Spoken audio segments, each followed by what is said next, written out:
Hey, what's up guys? It's Mike from Sky's the Limit, and today we're gonna analyze a deal without using crazy spreadsheets or analyzing tools. It's called the MAO strategy, and it stands for maximum allowable offer. Let's get started. So the first thing you're gonna do is you're gonna start with your ARV.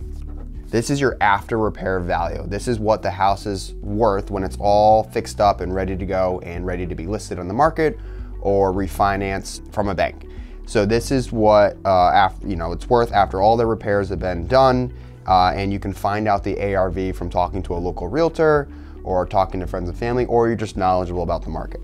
So you're gonna take your ARV, again, this is the after repair value, and you're gonna multiply that number by 0.75%. This is your profit margin. Once you get to that number, you're then gonna subtract out your rehab costs. So this is how much it's gonna cost to fix up the property. So drywall, plumbing, electrical, roofing, siding, anything that it costs to fix up the property to get it to that after repair value, that final number, what an appraiser says it's worth. Also in your rehab costs, don't forget, you want to include your closing costs, your acquisition costs, and any holding costs. This could be interest that you're borrowing from a lender, whether it's private money or hard money, most likely not.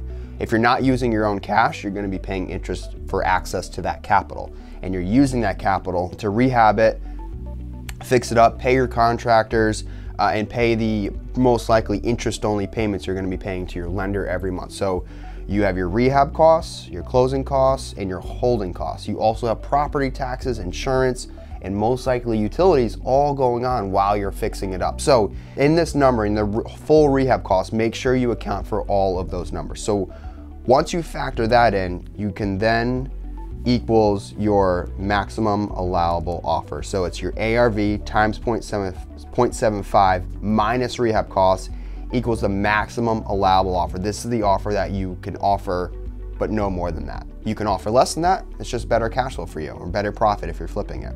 So let's go through an example and see what that looks like. Let's assume that you find this single family house and you think, based on your market research, talking to other realtors, talking to appraisers, or whoever you want to talk to, you think this single family house is going to be worth $300,000 when it's all said and done. You're gonna then take that and you're gonna multiply it by 0.75%. Again, this is your profit margin. And then you're gonna subtract out your rehab costs. So this is my siding, this is my closing costs, and my holding costs. Let's assume that the ARV is 300,000 times 0.75 equals $225,000.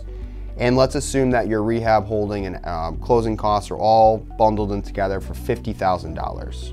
So in this example, with a $300,000 ARV, times 0.75 equals 225,000 minus my $50,000 rehab, holding, and acquisition costs, my maximum allowable offer equals $175,000 in order for me to be profitable. So the way you determine the rehab, again, you want to have contractors go out to the property and put bids out there for, get 2 to 3 siding quotes, get a roofing quote, and that way there, you're not just blindly throwing out $50,000. No, I know how much my rehab's gonna be, and you can pretty much guesstimate your holding costs. If you're borrowing that capital from a hard money lender, private money lender, how much interest are you gonna charge me? Is it interest only? Do I have to pay some principal as part of that? Ask your attorney.